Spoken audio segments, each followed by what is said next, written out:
eu acho que eu acabei meio que seguindo, assim, por uns caminhos de menor resistência, assim, que foi sendo meio que mais fácil pra mim, sabe?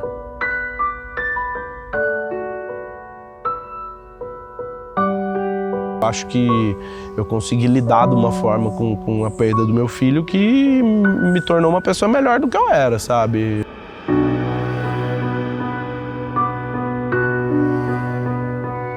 Eu falei, ô linda, eu vou fazer, você vai falar que eu sou meio louco e tal, mas eu vou fazer uma loucura, enfim, eu quero ser médico, eu vou ser médico.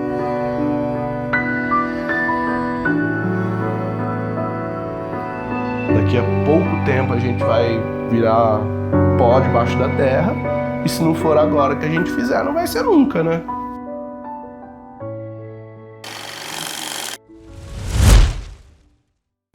Eu sou o Marcel e esse é o canal Status Que. Aqui você encontra inspirações e algumas provocações para te tirar do automático e quem sabe te fazer repensar algumas escolhas. Hoje eu converso com ele que tem uma história linda de vida, de carreira e que durante sua jornada profissional, em busca de um propósito maior, questionou o status quo e hoje aos 42 anos de idade se forma médico pela Unicamp. Então, falo aqui com o mais recente doutor, Fábio Vasconcelos. Valeu, Marcelo. Obrigado, Fábio. Valeu, cara. Por topar o papo nosso aqui. Opa, tamo junto aí. Legal. Fábio, para começar, queria que você me contasse aí um pouco da sua história antes de qualquer decisão profissional. Então, da sua infância, sua família e quem é o Fábio? Beleza. Bom, primeiro é bom falar do lugar que a gente tá, né? Aqui a gente tá na Unicamp, né? Que é em Campinas, estado de São Paulo, interior de São Paulo, né? E aqui, exatamente aqui onde a gente tá, é a Faculdade de Ciências Médicas da Unicamp, né? Pela qual eu me formei semana passada, uma semana me formei médico aos 42 anos, né?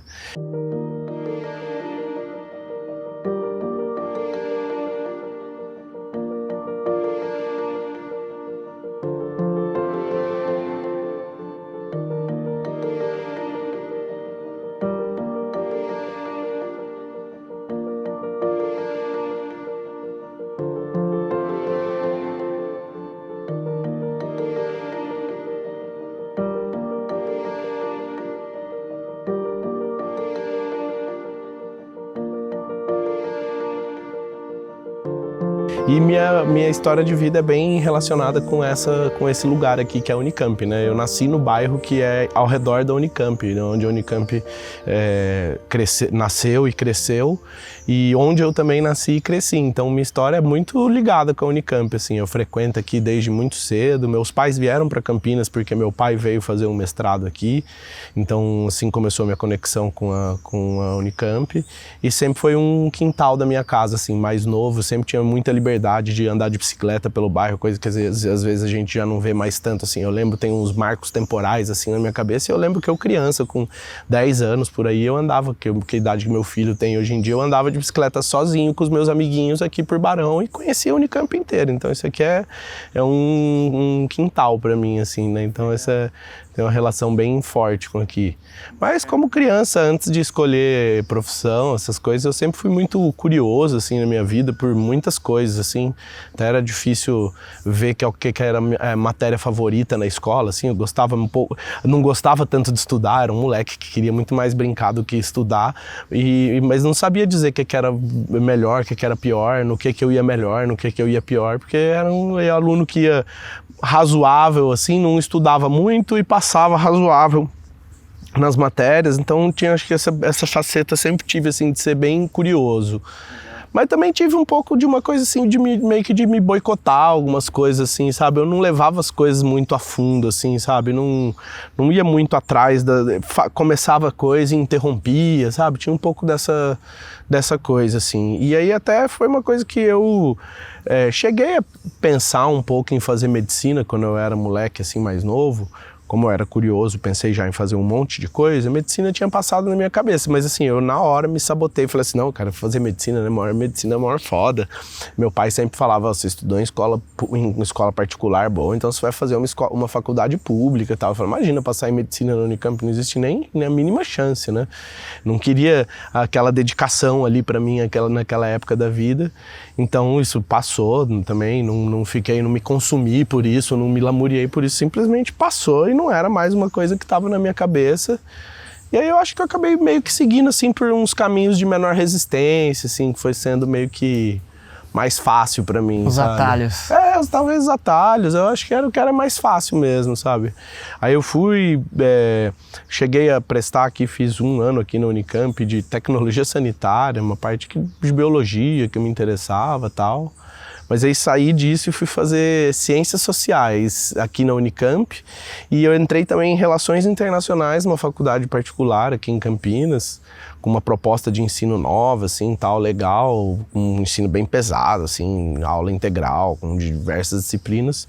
E eu fui fazer isso também nessa mesma chave de ser muito curioso, né? Relações internacionais é um negócio ultra amplo, estudava muito direito, economia, ciência política, ciência social. E você fazia junto com ciências sociais? Fazia junto com sociais na Unicamp. Eu acabei não acabando sociais na Unicamp, então meu pai que sempre pegava o meu pé que eu ia fazer uma faculdade pública, eu acabei não me formando na Unicamp em Ciências Sociais, me formei em Relações Internacionais.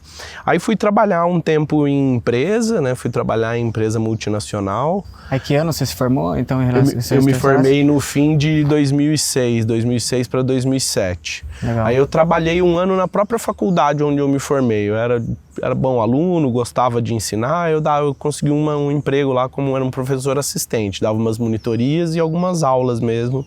Era eu que dava. Sempre gostei disso, sempre fui muito comunicativo, então sempre gostei de dar aula. Desde quando eu tinha 18 para 19 anos eu comecei já a dar aula de inglês, sempre gostei de línguas também.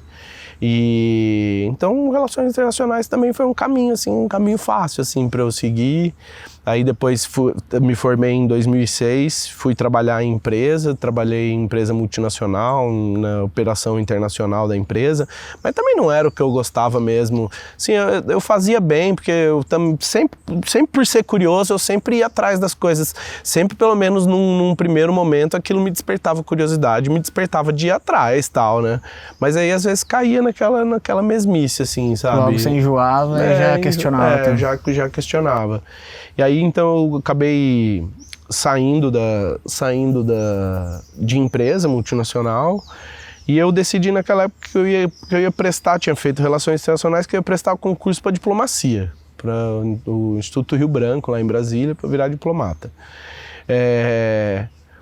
Um dos caminhos que eu achei para fazer isso foi fazer um mestrado, porque aí eu continuava produzindo de alguma forma, né, e ganharia uma bolsa para me ajudar a me sustentar e me prepararia para um concurso como concurso de diplomacia, né.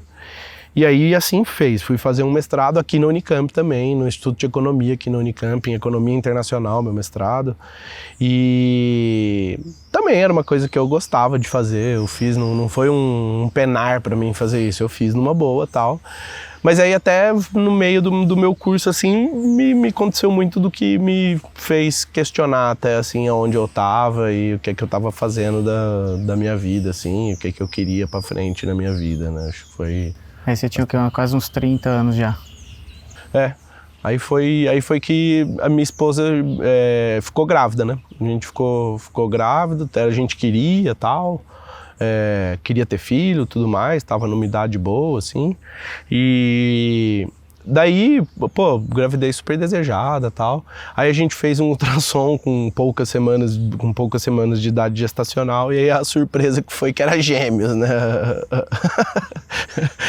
Gestação gemelar, né? Dá um susto assim na hora, mas a gente também aceitou numa boa, já começou a pensar em nome pros filhos já.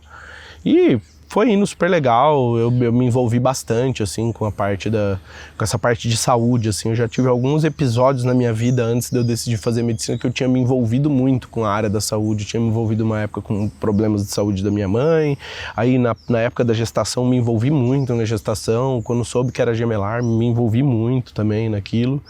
E aí, quando eu estava com 30 semanas de gestação, a gente foi fazer uma consulta, um ultrassom morfológico, né? E aí teve aquela coisa da pessoa, da médica que passa o ultrassom, começar a ficar passando e não fala nada pra gente, passando, passa de um lado, passa do outro, vira e não fala nada tal. E aí no fim, ela falou que ela tinha achado um problema cardíaco em um dos 2 fetos e que a gente deveria procurar uma cardiologista pediátrica, uma ecocardiografista pediátrica que pudesse dar um diagnóstico de fato de qual que era o problema. Porque assim, ela, como vendo geral, sugeria que tinha um problema que a gente precisaria verificar com uma médica especialista, né? E aí assim a gente foi, cara, assim a gente foi, e aí a gente conheceu a doutora Ana Paula, assim, uma pessoa que eu brinco com ela, que para ela que decida se é uma culpa ou um presente para ela, saber que ela, que se não fosse por ela, por muita coisa eu não estaria fazendo medicina também depois de mais velha, assim, ela... Foi uma grande inspiração para você. Foi uma grande inspiração e assim, paradoxalmente eu conheci ela num momento muito difícil, porque o que aconteceu foi que a gente teve o diagnóstico de uma doença muito grave no coração de um dos meus filhos, já tinha nome, os filhos, era o Tom, o meu filho hoje que está com 10 anos, e o Léo, o irmão dele, e foi descoberto então esse problema cardíaco no Léo, uma má formação no lado esquerdo do coração dele. Então se pensar bem, grosso modo, o lado direito só precisa mandar sangue para o pulmão da pessoa, né, e enquanto a criança está no coração nem isso precisa fazer porque o pulmão está fechado, e o lado esquerdo é o que precisa mandar sangue para todo o corpo. Enquanto o corpo está no ventre da mãe, tem uma circulação própria dos nenéns, né, que estão dentro da barriga, que isso não gera nenhuma repercussão, nenhum problema, mas assim que nasce, o lado esquerdo, que é o que precisa bombear sangue para o corpo inteiro, não era forte o suficiente, né? Era fraco, né? E ela deu essa notícia pra gente dizendo que ele tinha, aqui no Brasil principalmente, poucas chances de sobreviver, assim. Aqui no Brasil as crianças que têm esse problema tem uma sobrevida muito variável, crianças que vivem até bem, precisam fazer um transplante cardíaco mais à frente, tem outras que sofrem já muito durante as operações, porque o tratamento envolve fazer no mínimo 3 operações até 2 anos de vida da criança, para ver se o coração dela se adapta e ela vai para eventualmente mais para frente fazer um transplante, né? E aí a gente descobriu esse problema do meu filho, né? A gente estava com uma ideia antes de fazer parto natural, etc. Mas aí a nossa preocupação passou a ser a vida mesmo. O filho, né? Que tinha esse problema. Né? Aí a gente decidiu por fazer o parto aqui mesmo, conhecer uma equipe, que era a doutora Ana Paula e o doutor Fernando. Os 2 formados aqui na Unicamp, né? Esses totens aí são todos os totens com todas as placas. Essa placa aqui é da 29ª turma, né? Eu acabei de me formar pela 56ª, pela 56. E essa aqui é a 29ª turma, pessoal que se formou no fim de 98, 99, 96. E tanto a cardiopediatra do Léo, é a Ana Paula Damiano, quanto o cirurgião dele, o Fernando Antoniali, são da mesma turma. São grandes inspirações para mim, eles 2. E recentemente, há uma semana atrás, tem a placa da minha turma com o meu nome lá também. Muito bom. 56ª turma de medicina, o Patrono, o Paranin, formados agora. Na verdade, nossa colação de grau é só no dia 27 de novembro. E aí aqui tá meu nomezinho, Fábio de Vasconcelos Aquino. E aí eu conheci eles, foram assim, pessoas que me inspiraram muito, assim, é interessante porque eu conheci eles numa situação muito paradoxal, né, que um filho com um problema de vida e que veio a falecer aos 4 meses de vida, e eu conheci eles nessa situação, mas são pessoas que eu tenho muita autoestima, assim, comigo, assim, pessoas que eu vou levar no coração, porque muito da minha mudança tem a ver com eles, não a mudança em si, mas assim, o que eles me apresentaram como medicina, assim, eu vi uma medicina que eu não conhecia muito bem, assim, de toque humano, assim, que não tinha visto aquilo ainda, não tinha vivido aquilo ainda, né, e quando eu vivi aquilo com eles, aquilo foi muito forte, assim, muito transformador para mim. E aí engata até com o momento quando eu decidi mudar a minha vida, aí acho que vem mesmo a parte do próprio propósito aí do seu canal, do Status que foi quando eu comecei a questionar o que eu queria para mim, né? Então foi com esse input assim de ver uma medicina que eu não conhecia e achar muito tocante aquilo, muito bacana. Junto de um luto. Junto da elaboração de um luto, assim. Obviamente que tivemos aquele período de trevas do luto, né? Passagem por fases, e passamos por fases muito mal, assim, mas a gente não teve um luto patológico, né? A gente teve um luto que a gente soube elaborar ele, e dele eu tirei algumas lições para mim, assim, que eu acho que foram ter a ver com a minha mudança, né? Essa questão de que eu tinha seguido sempre os caminhos de menor resistência, assim, eu acho que tendo vivido isso, eu fui ver muito que às vezes os caminhos de maior resistência, eles podem ser engrandecedores, né? Os caminhos mais difíceis podem ser engrandecedores, porque eu acho que eu consegui lidar de uma forma com a perda do meu filho que me tornou uma pessoa melhor do que eu era, sabe? Antes de ter vivido isso. Pelas lições que eu tirei, pela forma que eu comecei a pensar a vida, a minha relação com as outras pessoas, a relação da temporalidade, né? Comecei a questionar, ele viveu 4 meses, mas foram 4 meses, não é nada, do mesmo jeito que 70 anos e 90 anos e 100 anos também não é nada perto da imensidão aí da vida, do cosmos, do todo, né? Não é... Então a gente não é nada e a gente é tudo. Ao mesmo tempo ele viveu a vida dele plena, né? Com 4 meses do jeito que pôde, voltou, ficou 2 meses, 40 dias internado, mas depois ficou 2 meses e meio em casa, interagiu muito com o irmão, a gente tem muita foto deles juntos, muitos momentos, coisas que a gente viveu, passeio que a gente saiu para dar, passeio aqui na Unicamp, inclusive, que a gente saiu para dar, né? E a gente tem registros disso, né? A gente fez valer a pena aquele tempo que ele estava aqui, né? Então eu também tomei isso para minha vida como um todo, né? Esse aqui é o Léo, né? Aqui tem os nossos 3 filhos, né? O Tom e o Léo, que são os gêmeos, e a Liz, né? Aqui também o Tom e o Léo, né? Esse aqui é o Tom e esse é o Léo, né?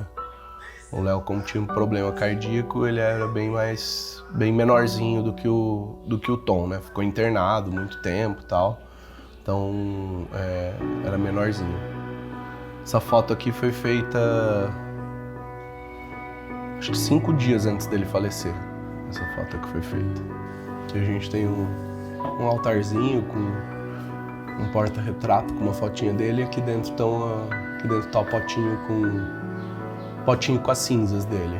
A gente resolveu cremar quando ele faleceu, e aí aspergiu é o verbo que se usa, né? A gente aspergiu parte das cinzas dele em lugares que são queridos assim pra gente, lugares que a gente gosta, e aí o resto a gente deixou aqui nessa urninha aqui.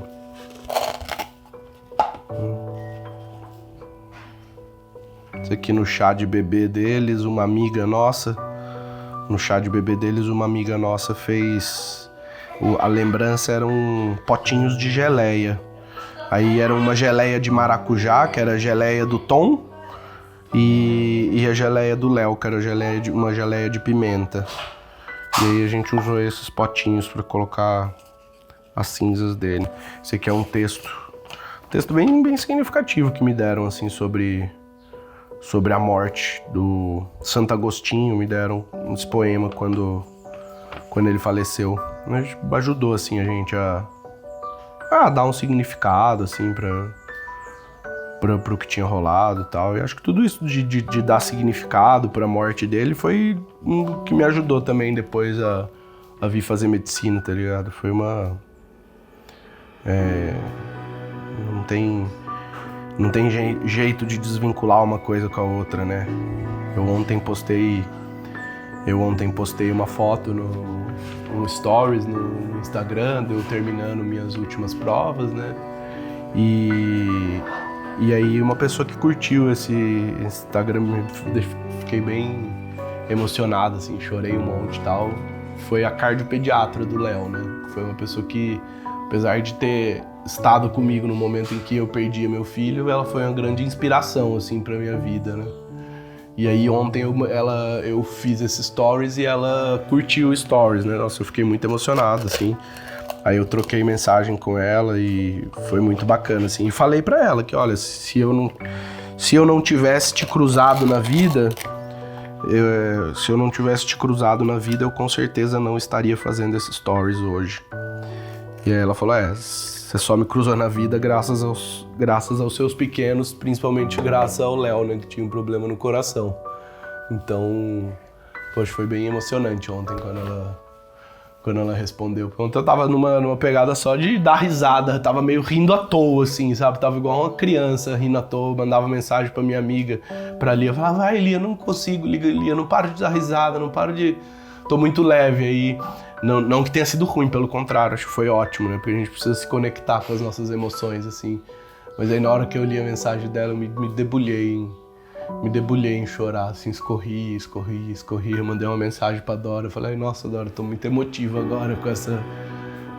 E ela foi muito gentil, essa médica foi assim, uma pessoa muito gentil na nossa vida. E ontem não podia ser diferente, ela terminou lá falando, um abraço, meu amigo, e a partir de amanhã, meu colega de profissão, né? Então, muito assim, validando, assim, a parte sentimental que me fez fazer toda essa mudança, assim, e tal. Então, foi muito bacana, muito massa. Né? O caminho difícil traz coisas, traz lições importantes. O tempo a gente só tá aqui vivendo uma vez só, aquela coisa meio clichê de é melhor você se arrepender de uma decisão que você tomou e depois voltou atrás do que se arrepender de não ter tomado decisão nenhuma, tal, né? E aí eu fui nessa pegada. E aí nesse momento eu tava dando aula, eu dava aula de inglês em empresa, achei um modelo legal assim, de negócio para mim, que estava inclusive me deixando até com um tempo a mais para eu poder pensar em outras coisas. E estava dando aula em universidade também, tinha acabado o meu mestrado, estava dando aula em universidade, mas sentia assim, um ambiente assim, de um pacto de mediocridade assim, da faculdade, com os alunos, com o professor que tinha que entrar nesse pacto também, senão ele acabava sendo botado para fora, assim. E daí eu não estava muito satisfeito com aquilo, sabe? Pensava, poxa, agora eu vou fazer um mestrado, fazer um doutorado, e aí depois do doutorado, sabe? Começava a ver também colegas, assim, que seguiam por esse caminho acadêmico, não tendo maior dificuldade depois que terminava o doutorado, para saber o que vai fazer e tal. Ou seja, não estava contente. Uma outra coisa que eu sempre achava, apesar de eu sempre ter sido professor, sempre ter dado aula e achar muito que a educação é transformadora de vidas, mas eu não me sentia tocando muito a vida das pessoas, sabe? Eu não conseguia mensurar o impacto que isso causava direto. Não conseguia mensurar isso. E também nesse meio tempo, eu comecei a me organizar com pessoas aqui da região para montar uma instituição, uma organização da sociedade civil, né? Não tem mais hoje em dia o nome de ONG, né? Uma organização de sociedade civil sem fins lucrativos, e para lidar com famílias, com crianças com problemas cardíacos, né, com cardiopatia congênita, né, que era o grupo do que meu filho tinha. E eu percebi nesse trabalho, que eu tinha assim que eu passava alguma coisa, eu ajudava as pessoas, entendeu? Com a minha palavra, com a minha vivência, com o que eu tinha passado com o meu filho e como eu colocava aquilo para fora. Eu sentia que eu tinha um impacto bacana na vida das pessoas, sabe? Eu achava assim que, poxa, uma coisa, né, tão interna, assim, um processo que eu vivi, que foi doloroso, e eu consigo transformar isso, de passar uma coisa para uma pessoa, trazer um conforto para uma pessoa, uma palavra que ajude ela, tal.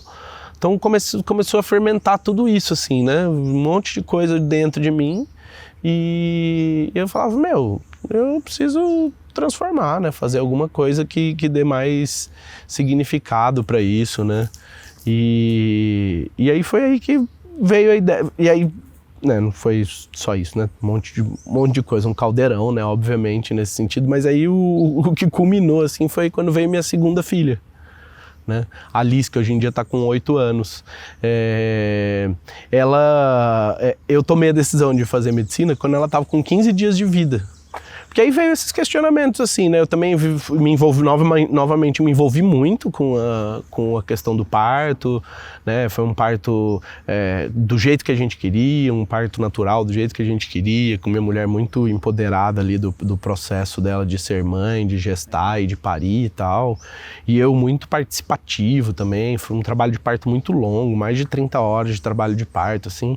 E então aquilo me mobilizou, sabe? Me envolveu.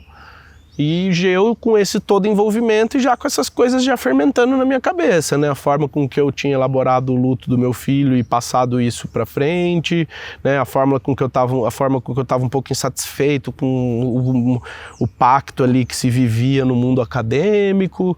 E aí, junto com isso, pau, é bomba atômica, né, cara? Aí é bomba atômica, né? E aí a decisão uma hora vem, né? E aí, como é que foi essa decisão? Cara, eu lembro que eu dava aula fora daqui, eu dava aula em Piracicaba e eu ia de carro para lá alguns dias por semana, não eram todos os dias, e eu lembro que esse momento no carro era um momento de muita reflexão, assim, para mim, né? E aí foi um dia voltando, alguns dias voltando, isso matutando na minha cabeça. Eu sou uma pessoa que, principalmente com a minha companheira, com meus pais, tal, eu coloco muitas coisas pra fora. E isso não, eu fiquei matutando, assim, li coisas, sei lá, de quase uma semana, assim, sozinho ali. E aí um dia que eu voltei, eu cheguei pra Dora, eu cheguei em casa, eu lembro muito bem, assim, eu falei, ô linda, você vai falar que eu sou meio louco e tal, mas eu vou fazer uma loucura, enfim, eu quero ser médico, eu vou ser médico. Cafezinho, que é o combustível do trabalhador e do estudante brasileiro. Tem jeito. Nada aconteceria se eu não tivesse o apoio dela do meu lado, o companheirismo dela de sempre. Você lembra do dia que eu te contei que eu ia fazer medicina? Lembro porque era uma bebezinha, né? Tinha 15 dias. 15 dias de vida. 15 dias de vida. 15 dias de vida ela tinha. E eu fui quem não acreditou muito, né? Assim, você ficava perguntando, mas tô muito satisfeito, agora fico naquele limbo, vou pro doutorado. Você olhou pra mim, você estava amamentando a Lisa, assim, eu cheguei por uma porta e você olhou pra mim e falou assim, você é meio louco, mas estamos junto. Você é louco, mas estamos junto. Aí foi, né? Pelo menos assim, aí foi a época de, vamos dizer assim, angariar apoios, né? E foi bacana, que assim, maioria não, todo mundo que eu ia falar tal, me apoiava, cara. Falava, não, tá certo, vai. As pessoas hoje em dia, pensando mais nessa questão, né, que é muito bacana do que você fez aí que é questionamento da idade, né? Hoje em dia, porra, eu tô me formando com 42 anos. Se eu for trabalhar até os 72, que hoje em dia as pessoas trabalham até 72, vou trabalhar 30 anos, tá bom, meu. Maravilha. Tá bom. Então, dá tempo de fazer outras coisas, dá tempo de fazer outras coisas. Então, a maioria das pessoas foi bacana, assim, comigo, assim, me deram apoio. E aí, principalmente, as pessoas que realmente importavam me deram apoio, que foi minha companheira, me deu apoio, meu pai e minha mãe, né? Meu pai e minha mãe não são pessoas abastadas, mas até financeiramente eu falei, olha, enquanto eu estiver me preparando, eu não vou pedir ajuda para vocês, eu vou continuar me preparando e trabalhando junto os dois ao mesmo tempo. Estudando pro vestibular ali. Estudando pro vestibular e trabalhando, sustentando minha família e tal, mas eventualmente depois que eu passar, eu bato na porta de vocês aí passo o chapéu, pedindo uma ajuda. Vocês vão saber que é uma ajuda temporária, porque o curso tem começo e tem fim e tal. Que é um curso integral. Que é um curso integral, não tinha muita forma. Então eu continuei trabalhando enquanto eu me preparava, né? E aí essa decisão, quando você chega pra Dora e fala, vou fazer medicina, você tá com que idade ali? Eu tava com 33 para 34. Tá. Por aí. E aí você começa a estudar? Aí eu comecei a estudar. Primeiro ano eu estudei, tipo assim, uns 3 meses. Estudei as matérias que eu tinha mais déficit, assim, porque eu tinha feito um mestrado na área de humanas e estudado relações internacionais. Então, história, geografia, português, eu tava bem afiado, né? inglês estava bem afiado. Aí precisava afiar um pouco de biologia, física, química e matemática. Como eu sempre fui curioso, eu nunca tive trauma dessas disciplinas. Porque a pior coisa a gente vê, cara, na rotina de estudar para vestibular, quando tá em cursinho, é a galera com os bloqueios, né? E assim, eu nunca tive bloqueio. Eu podia ter uma dificuldade ou outra, precisava estudar uma coisa ou outra, mas eu nunca tive bloqueio com coisa. E aí no primeiro ano eu estudei elas assim, peguei na internet umas aulas online lá, de graça, que eu achei, estudei. Tirei uma nota que eu não passei para a segunda fase de medicina, mas eu passaria para a segunda fase de qualquer curso da Unicamp. Eu falei, é um caminho aí, né? Mal estudei e tal.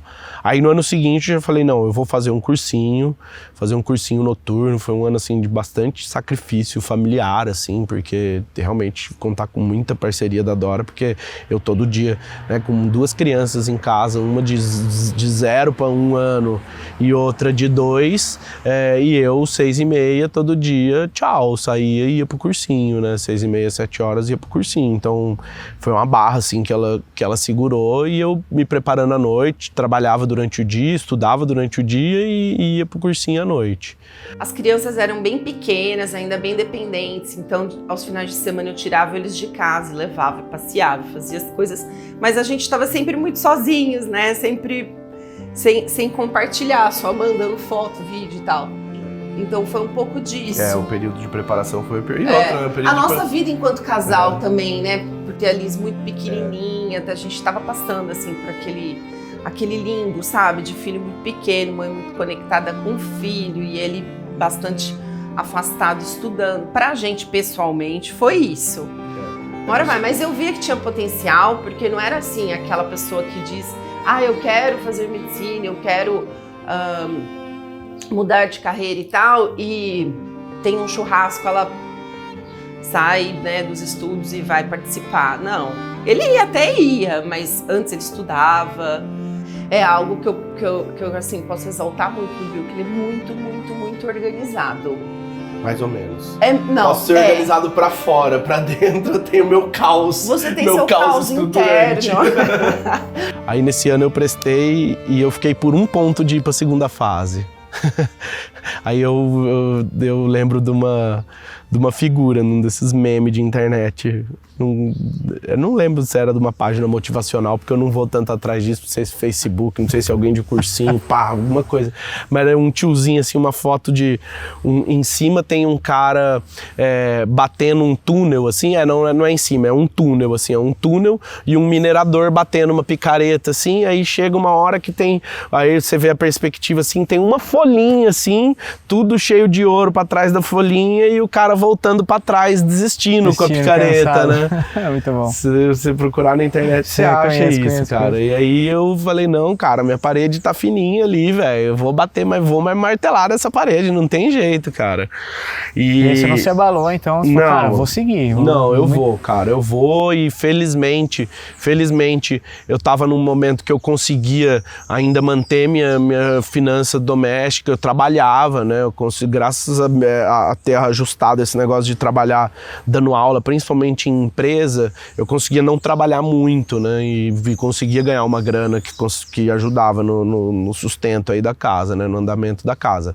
Mas a gente já começou a fazer alterações, a gente se mudou para uma cidade vizinha aqui de Campinas, que tem um sistema de ensino público ainda razoável, para eles poderem estudar lá, porque sabia que uma hora ou outra ia diminuir muito a entrada, né, e fomos nos adaptando assim. No segundo ano eu decidi que eu não ia fazer cursinho fora de casa. E também é uma decisão complicada, porque eu decidi que eu ia estudar por conta em casa, né? Fazer um cursinho online, mas um cursinho online mais estruturado que aquele que eu tinha feito no primeiro ano, nos 3 primeiros meses ali. E aí eu fiz, cara, demandava bastante disciplina minha, assim, mas eu tinha uma disciplina meio caótica, assim. Eu determinava quantas listas de exercício eu tinha que fazer por dia e quantas aulas eu tinha que assistir por dia. Mas eu não fazia lista de exercício relativa ao que eu assisti de aula. Assistir a aula é uma coisa, fazer exercício é outra. Então, mas tinha que cumprir as duas coisas. Mas tinha que cumprir as duas coisas. Tinha uma tabelinha de Excel ali, cumpria. No dia que eu tava cansado, deixa eu achar uma lista pequena aqui. Procurava no meus cadernos de lista com 15 exercícios, fazia os 15 e matava. Mas eu matei meu X lá. Tá, aí outro dia ficava a lista com 70, tá ligado? Era assim, mas eu ia manejando assim, cara. E aí eu fui e rolou. E aí passou. Aí passei, cara. Não passei em primeira chamada, ainda demorei, teve emoções, ainda passei de quarta chamada, né? Eu era o 165 da lista e na chamada anterior a minha rodou até o 164 e chamou 21 pessoas. Né? Eu já sabia que eu ia ser chamado porque de 21 ia ter gente que ia desistir. Eu fucei na internet, achei gente e sabia que eles iam para outras faculdades, então eu sabia que eu ia passar. Nossa, mas foi só de quarta chamada. E aí foi aquela alegria. Aí 36 anos de idade, você tinha mais ou menos? Eu entrei com 36. E aí foi aquela festa. Foi festa, cara, e eu caí na festa, meus amigos das antigas rasparam meu cabelo, me pintaram, chapei um pouco, bebi até não poder mais um dia e tal. Justíssimo. E curti, cara. E desde que eu entrei, eu também tive essa postura, assim, cara, eu acho que eu tenho, minha maturidade, assim, pode ter me ajudado em algumas coisas, assim, talvez saber aonde pisar mais fundo e aonde tirar o pé um pouco, que às vezes a molecada entra numa pira de pisar fundo em tudo e aí surta da cabeça. Eu acho que talvez essa maturidade eu tinha um pouco, mas, cara, eu era de peito aberto, tanto em termos técnicos, assim, todo lado da galera de 19 anos, aprendendo igualzinho a eles, sou um igual com eles com relação a isso. E também a parte da curtição, cara, não pude me engajar em um monte de coisa que muita gente consegue, parte de ligas, de atlética, de time da atlética e tal. Não tive condição de fazer isso, porque tinha minha família em casa também, mas consegui me engajar em algumas coisas. Festa, cara, eu ia em quase todas as festas. Muita chopada. Muita chopada, curti um monte com a molecada. Ele se arrepende de não ter ido às chopadas, por exemplo. Eu fui uma, talvez duas. Queria que fosse uma hoje, que vai ter chopada hoje. Queria que fosse amanhã no churrasco, mas ela é meio durona. Mas... Eu sou festeirinha, mas eu acho que já chopada é um pouco demais. E pra você, Fábio, daí aí durante o curso, aí você parou de trabalhar e focou no curso? Sim, até o terceiro ano, que foi... Não, meu curso ainda teve isso, né, cara? No terceiro ano a gente pegou a pandemia, né? A gente teve o curso online, uma parte dele, por um lado foi bom também porque por um tempo a gente tirou o pé do curso um pouco, né, e eu pude cuidar da minha casa porque minha companheira estava numa fase de muito trabalho, muita adaptação de como era o trabalho dela para o trabalho remoto e tal, então eu tive que segurar bastante a onda em casa e casou isso, assim, até as temporalidades, assim, as coincidências foram boas, assim, me ajudaram, né. E aí até o começo da pandemia, ainda na verdade até por um tempo na pandemia eu mantive uma aluna. Até o começo da pandemia, no meu primeiro e no meu segundo ano, eu ia todo dia praticamente na hora do almoço dar aula de inglês numa empresa aqui perto da Unicamp. Acho que todo dia ainda do almoço eu ia. Aí depois, no terceiro ano, aí veio a pandemia, eu fiquei com uma aluna só que continuou fazendo remoto, né? Mas foi só uma só. E aí, como foram esses 6 anos para você? Quais os maiores desafios? Era o que você esperava? Como foi a expectativa e realidade? Cara, eu acho que era o que eu esperava, era o que eu queria, assim, eu não tenho dúvida da minha mudança, assim, eu acho que eu fiz bem, eu né, terminei semana passada, terminei faz uma semana, hoje é quinta-feira, semana passada, quarta passada. Eu comecei aqui, eu acho que um parênteses, né? Falei assim, então o doutor Fábio, ele falou, não me chama de doutor, cara, não tô acostumado. Aí uma semana já é doutor há um tempo já, né? Oficialmente agora. Dessa coisa de ser doutor, eu brinco que das frases, isso é uma das coisas da minha vivência, né? Das frases que eu mais falei no hospital, aqui embaixo, né? A gente tá aqui então em cima onde fica a FCM, Faculdade de Ciências Médicas, logo ali para baixo é o Hospital das Clínicas, lugar assim que, cara, putz, devo demais a minha formação, assim, a vivência que a gente tem ali é fora de sério, assim. E por conta dos profissionais muito bons e por conta dos pacientes, né, que são os nossos maiores professores, assim, com quem a gente aprende com o paciente, né? O professor é mais um tutor, um guia, assim. Mas uma das coisas que eu mais falava no hospital, uma das frases que eu mais falava no hospital era assim, apesar, me chamavam de doutor, senhor, alguma coisa, me pediam uma opinião, me pediam uma permissão, como se eu fosse um chefe, né? Não, aconteceu de tudo, né? E as frases que eu mais falava, olha, apesar dos meus cabelos brancos, eu sou apenas interno, né? Que interno é a nossa função quando a gente tá fazendo esses 2 últimos anos do curso, que é estágio, né? Um estágio prático. Então, coisa que eu mais falava. Já teve residente que entrou na sala, o professor pode discutir caso? Não sou professor. E eu levei de boa isso, cara. Muito sempre legal. levei de boa. Sei lá, se teria alguém que poderia se ofender com isso. Mas era a realidade, né, cara? Eu tenho a noção de que trazendo aí pro seu canal, né, cara? O status quo é o moleque ou o menino fazer a faculdade com 20 e poucos anos, tá ligado, né? Esse que é o normal pra gente, né? Então, assim, eu era mesmo um estranho no ninho, assim, né? Mas que inspira muita gente, com certeza, por justamente questionar isso. Eu acho que pode ser que inspirava. Também acho que por eu ser um pouco mais velho também, eu desenvolvi laços de amizade, mas eu não criei um monte de amizade que vai ser minhas amizades pra vida, assim, porque eu já vinha de um background, de já ter os meus amigos, meu ciclo construído, né? E aí, a galera se junta muito mais ali na hora com os semelhantes ali, né? Então, com os momentos de vida. Ninguém tinha que deixar de sair do jogo porque precisava buscar um filho na escola, tá ligado, né? Então, não tinha essa convergência, assim, né? Mas eu criei amizades muito boas. Tem alguns colegas que são alunos mais velhos também, que vieram também, mudaram de vida também depois de mais velho, vieram fazer medicina. E com a molecada eu sempre me dei muito bem, assim, cara, sempre curti muito, assim, porque eles me recebiam bem, eu sempre me senti acolhido, assim, e também curtia muito com eles, então eles também achavam da hora, tá ligado? A galera fala, velho, muito massa, você curte com nós aqui e tal, igual eu curto, pô. Quando tá lá, curte igual a galera, né? Tô lá presente, é isso, tive que adaptar as coisas, mas... E Fábio, como que você acha que, agora formado médico, como que você acha que é a visão da sua família, assim, então pegando seus pais primeiro e depois sua esposa, seus filhos que pequenos viram toda essa trajetória sua, o que você acha que é a visão deles sobre você? Cara, eles estão orgulhosos de toda forma, assim, não tem como esconder isso.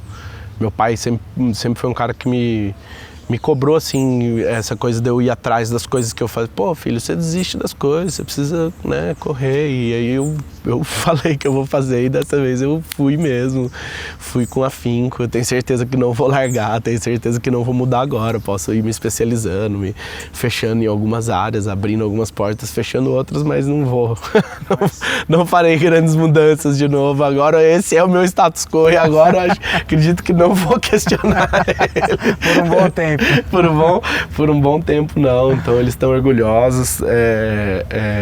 A Dora, que é minha companheira, também tá orgulhosa de eu ter terminado isso. E eu, devo muito a ela, assim, porque muita parceria mesmo, assim, né? Segurou muitas pontas de tudo, assim, nesse período. E meus filhos é da hora, cara, que meus filhos, assim, tipo, eles foram dos 4 aos 10, o Tom, e a Liz dos 2 aos 8. Então foi muita mudança. Quando um tinha 4 e o outro tinha 2, eu não tinha nem ideia que era vestibular. Quando eu passei no vestibular, comemorando, raspando o cabelo, tipo, não entende, tá ligado?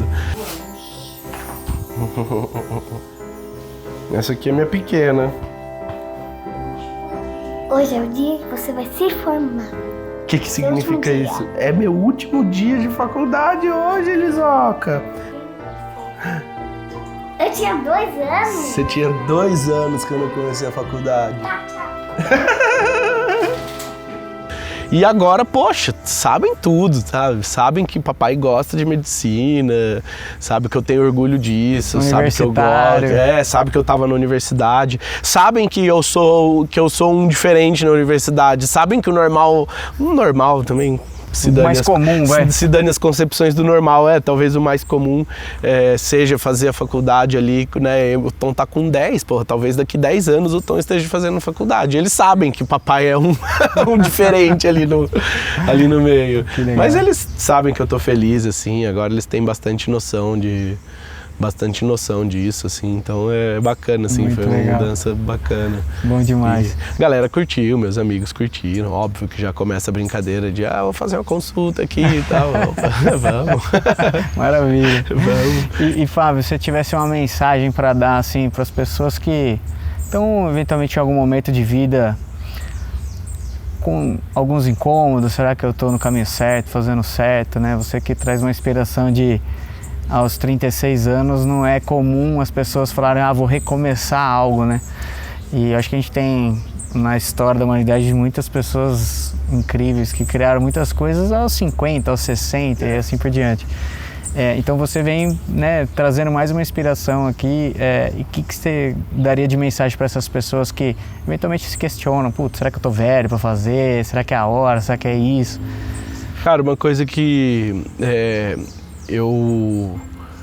primeiro de tudo, eu sempre falo que não fiz as coisas todas sozinho, sabe? Então, felizmente para mim, eu me considero uma pessoa privilegiada, que tenho pais com uma educação formal boa e também com uma educação social boa, né? Não sou um cara inocente, assim, naive, a ponto de... não, romântico, assim, sabe? Vai lá e faz, só depende de você. Cara, depende da gente, mas a gente sabe que no Brasil, nas condições que a gente vive, sim, depende da gente, mas depende da gente ter condições para fazer essas coisas, né? Para fazer essas empreitadas, assim. Com todo mundo me incentivando, com eu tendo as condições materiais mesmo para fazer uma coisa dessa, eu fui e fiz. E isso é óbvio que fica de lição para mim, né?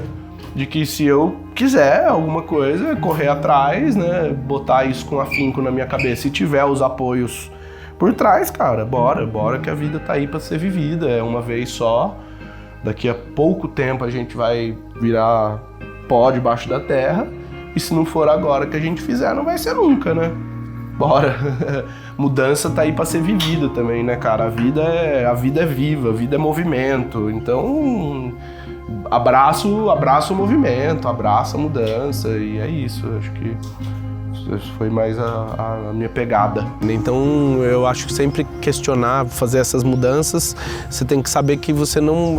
É difícil você fazer essas mudanças sozinho, sabe? Você geralmente precisa ter alguma ajuda, e essa ajuda não significa necessariamente ajuda financeira. Uma rede de apoio, né? Uma rede de apoio, né? Pessoas que... É um barco, assim, que talvez é você que vai ser o capitão, você que vai remar mais forte, mas que vão ter outras pessoas ali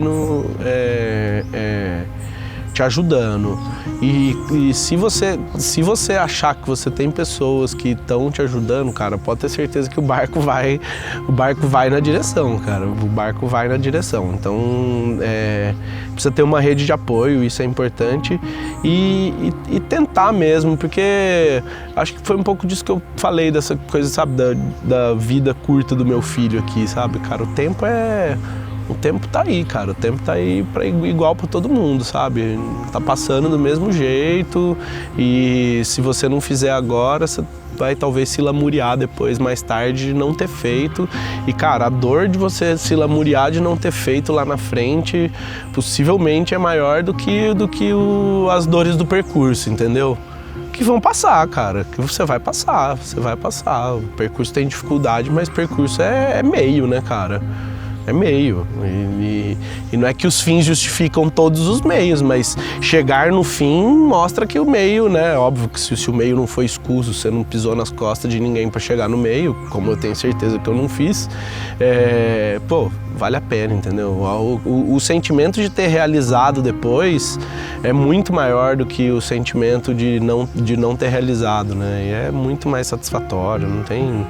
Não tem jeito, cara. Eu assim, é óbvio, né? Não existe história retrospectiva, assim, mas eu faria de novo, sabe?